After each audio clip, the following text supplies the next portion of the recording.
Assalamualaikum warahmatullahi wabarakatuh. Perkenalkan, saya Vina Trihartini dari kelas 3D3 Elektronika B dengan NRP 11031810156. Hari ini saya akan menjelaskan mengenai penerapan K3 pada penyakit akibat kerja atau PAK. Penyebab terjadinya PAK yaitu yang pertama adalah faktor bahaya. Faktor bahaya di sini disebabkan karena adanya fisika, kimia, biologi, atau bahkan ergonomi dan psikologi dari si tenaga kerja. Lalu selanjutnya ada faktor akibat mismanagement K3 sehingga terciptanya kondisi unsafe human activity yang mana akan menimbulkan kerentanan pada individu atau tenaga kerja dan menimbulkan kondisi unsafe working condition sehingga menimbulkan faktor bahaya kimia yang tidak terkontrol dan bisa menyebabkan penyakit akibat kerja. Jenis PAK menurut Peraturan Presiden Nomor 7 Tahun 2019 ada 4, yakni yang pertama, penyakit yang disebabkan pajanan faktor yang timbul dari aktivitas pekerjaan. Yang kedua, ada penyakit berdasarkan sistem target organ. Yang ketiga, ada penyakit kanker akibat kerja. Dan yang terakhir adalah penyakit spesifik lainnya. Penyakit yang disebabkan pajanan faktor yang timbul dari aktivitas pekerjaan dibagi menjadi 3. Yang pertama adalah faktor fisik. Faktor fisik di sini disebabkan oleh beberapa faktor. Yang pertama ada kebisingan atau noise, suhu tinggi, suhu rendah, tekanan udara yang tinggi, adanya sinar inframerah, ultraviolet, dan getaran atau vibrasi saat bekerja. Jenis pekerjaan yang menyebabkan faktor tersebut yaitu penggunaan mesin, generator, dan peralatan kerja lainnya. Untuk suhu tinggi, peleburan logam. Untuk suhu rendah, ada ruang pembekuan atau cool storage. Untuk tekanan udara yang tinggi, yaitu pekerjaan penyelam.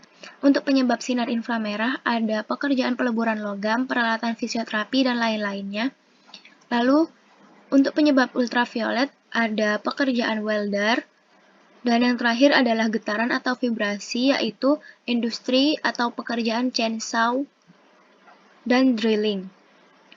Penyakit yang ditimbulkan oleh faktor-faktor tersebut yaitu penurunan pendengaran sampai ketulian, hiperpireksi, head cramp, headache, Hausen's, head stroke, frostbite, Casson's disease, katarak, konjungtivitis, dan Raynaud's disease atau penyempitan pembuluh darah atau biasa disebut dengan white finger.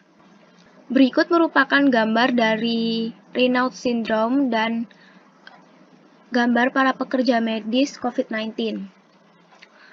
Pada Raynaud's syndrome dapat dilihat di sini terdapat tangan yang berubah warna kulitnya pada jari-jarinya dikarenakan kebanyakan terpapar oleh getaran dari alat kerja yang dipakai oleh tenaga kerja tersebut, sehingga mengakibatkan darah yang seharusnya mengalir lancar pada tangan tersumbat pada pembuluh darah, khususnya di bagian jari-jari tersebut. Lalu di sini ada para pekerja medis COVID-19 yang sedang menyolati jenazah COVID-19 dengan menggunakan APD yang lengkap. Mereka rentan terpapar oleh virus COVID-19 karena mereka setiap harinya berinteraksi langsung dengan para pasien atau para jenazah COVID-19 langsung.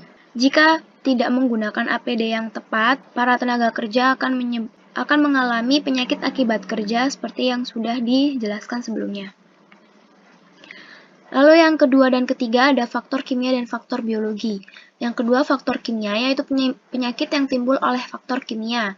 Antara lain ada gagal ginjal akut akibat paparan uap logam, lalu ada iritasi dan keracunan, ada gangguan reproduksi akibat paparan radiasi menggeon, baik untuk pria dan wanita, lalu ada penyakit jantung dan pembuluh darah akibat terpapar dengan karbon disulfide dan viskos rayon.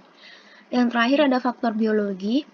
Faktor biologi ini disebabkan oleh virus, bakteri, parasit, cacing, jamur, dan lain-lain yang dapat menyebabkan PAK atau penyakit akibat kerja. Penyakit yang timbul akibat faktor biologi ini ada 3, yaitu malaria, filariasis pada pekerja di lapangan, hepatitis, tuberkulosis, HIV, dan COVID-19 pada petugas kesehatan, lalu ada tetanus, sindrom toksik, atau inflamasi yang berkaitan dengan kontaminasi bakteri atau jamur, antraks, leptospira. Lalu yang kedua ada penyakit berdasarkan sistem target organ. Penyakit berdasarkan sistem target organ di sini dibagi menjadi dua, yaitu penyakit saluran pernafasan dan penyakit kulit. Dibagi menjadi dua ini adalah penyakit yang sering menyerang para tenaga kerja saat bekerja di industri. Yang pertama ada penyakit saluran pernafasan. Penyakit saluran pernafasan di sini meliputi pneumokoniosis yang diakibatkan oleh terpaparnya debu mineral pembentuk jaringan parut. Lalu ada silikotuberkulosis, lalu ada pneumokoniosis akibat paparan debu mineral non-fibrogenik, ada sklerosis, dan penyakit bronkopulmoner, serta penyakit asma yang biasa menyerang para tenaga kerja khususnya di saluran pernafasan. Lalu yang kedua ada penyakit kulit. Penyakit kulit di sini biasa menyerang para tenaga kerja yang bekerja di industri karena tidak menggunakan APD yang lengkap. Penyakit kulit di sini meliputi dermatosis kontak alergika dan urtikaria, yaitu alergi lain yang timbul dari aktivitas pekerjaan yang tidak termasuk dalam penyebab lain. Lalu ada dermatosis kontak iritan akibat iritasi, dan ada vitiligo, zat yang timbul akibat aktivitas pekerjaan. Dan ini merupakan contoh penyakit asbestosis dan dermatitis kontak iritan yang menyerang tenaga kerja saat bekerja tidak menggunakan APD lengkap. Nah, gambar pertama yaitu menunjukkan hasil X-ray paru-paru yang dimana di dalamnya terdapat kumpulan uap asbes yang terperangkap di dalam paru-paru tersebut sehingga menyebabkan saluran pernafasan terganggu dan para penderitanya mengalami sesak nafas. Penyakit tersebut dinamakan mesotelomia asbestosis. Penyakit ini biasanya menyerang para pekerja yang bekerja di atap asbes. Lalu ada gambar kedua yaitu gambar tangan yang kulitnya terkelupas. Nah, ini merupakan dermatitis kontak iritan. Biasanya ini terjadi pada para pekerja salon atau pekerja yang menggunakan suatu bahan cairan atau zat yang berhubungan dengan kulit langsung. Jika pada pekerja salon, contohnya, pekerja salon ini tidak menggunakan APD saat mau mengecat rambut customernya, sehingga tangannya terkelupas akibat terkena larutan atau cairan atau zat pengecat rambut tersebut. Pencegahan penyakit akibat kerja dapat dicegah melalui 3 cara, yaitu yang pertama ada pencegahan primer dengan cara menganalisis faktor bahaya yang ada di lingkungan pekerjaan, lalu menciptakan perilaku kerja yang baik, dan memastikan agar selalu olahraga dan mencukupi gizi. Yang kedua ada pencegahan secara sekunder, yaitu melalui perundang-undangan yang diciptakan oleh pemerintah. Lalu ada administratif, yaitu dengan cara pembatasan jam kerja bagi tenaga kerja. Dan yang terakhir ada teknis, yaitu substitusi dan pemakaian APD. Yang terakhir ada pencegahan tersier, dengan cara pemeriksaan kesehatan prakerja dan berkala. Lalu ada pemeriksaan lingkungan berkala, khususnya lingkungan kerja. Lalu yang terakhir ada pengobatan segera ketika terjadi penyakit akibat kerja pada tenaga kerja.